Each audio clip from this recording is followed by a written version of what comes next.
Kung isog ka para sa bayan, defend the flag, the Constitution. What?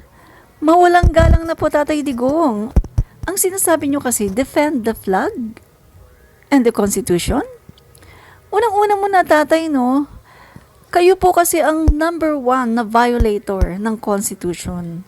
Kasi nakalagay po 'di ba sa Constitution bilang isang Pangulo ng Pilipinas, katungkulan mo na protektahan ang ating soberanya at ang ating sovereign rights diyan sa West Philippine Sea at sa ating mga karagatan. Pero anong sabi niyo, Tatay? West Philippine Sea, West Philippine Sea. Ibigay yan. Tubig lang yan.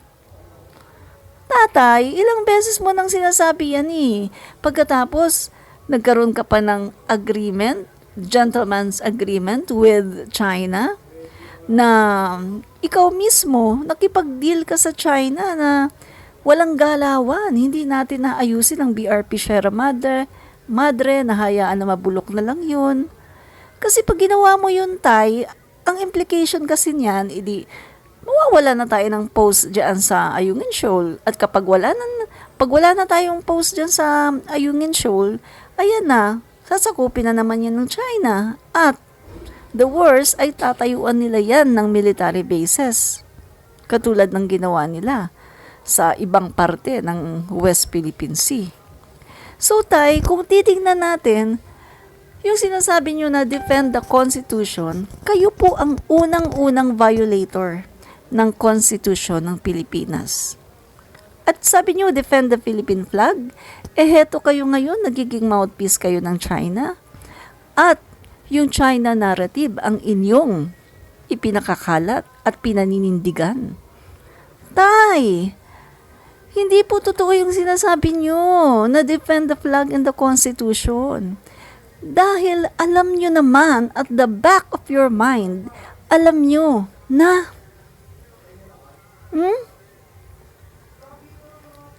ganyan tayo, ganyan. Willing kayo, no? Na okay lang sa inyo na mawala sa atin ang ating EEZ, ang ating mga soberenya dyan sa West Philippine Sea.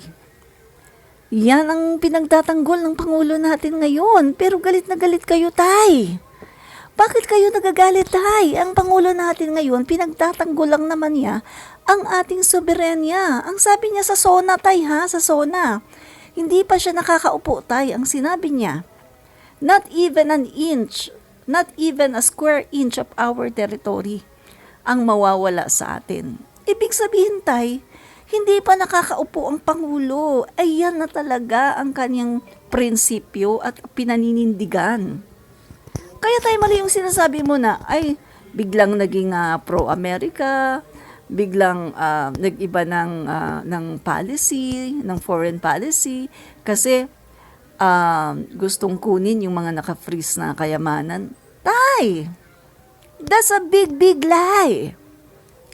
At alam mo ba, Tay, na yung sinasabi mo ngayon, yan ang gustong ipakalat ng China as black propaganda para sirain ang ating Pangulo Ferdinand Marcos Jr. Pagkatapos, Tay, yan din ang iyong ini-echo? Tay, nasaan na po ang prinsipyo? Bakit wala na yata ang prinsipyo? Sabagay, kahit nung kakaupo nyo lang, ganyan na kayo, diba? Pabago-bago, binabago ang mga statements, wala talagang firm na paninindigan. Sorry, Tay, pero tapos na kayo eh. Tapos na ang 6 na taon nyo, Tay. Pagbigyan nyo na, Tay, ang Pangulo namin ngayon, PBBM, dahil maganda po ang ginagawa niya para sa ekonomiya ng bansa at para po hindi tayo mabuli ng China. Tay, hindi po tayo dinadala ni PBBM sa giyera. Tayo po ay kanyang, ang ating pong teritoryo, ang ating soberenya sa West Philippine Sea ay kanya lang pinoproteksyonan.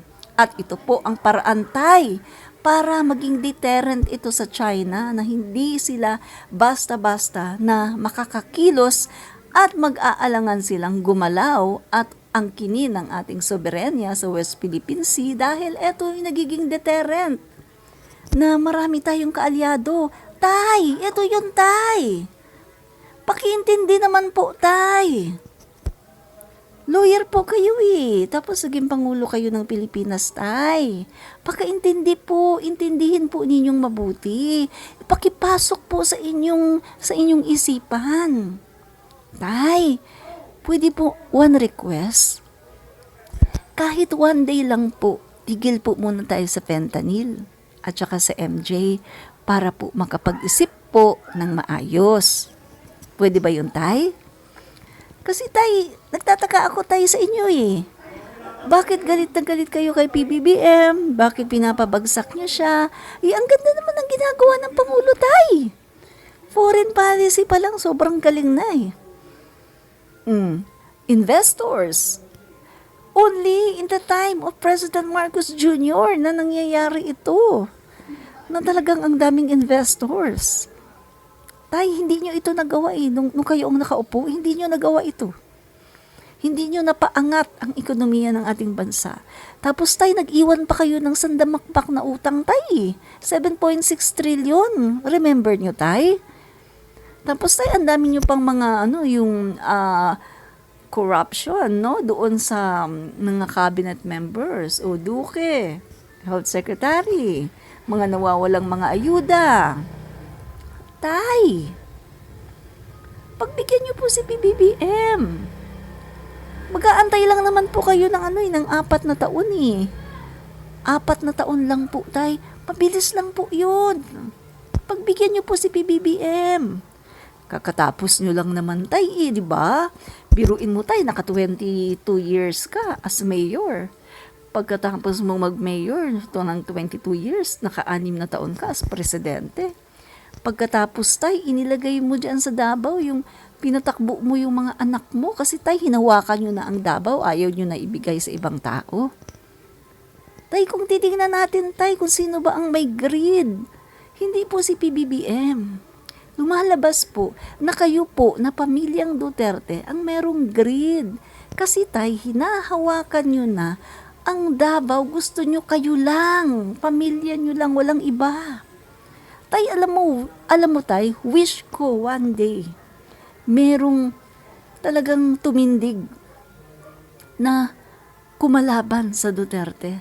Tay, sana si Migs Nograles na yun. Si Migs Nograles na sana yun. Si Congresswoman Migs Nograles.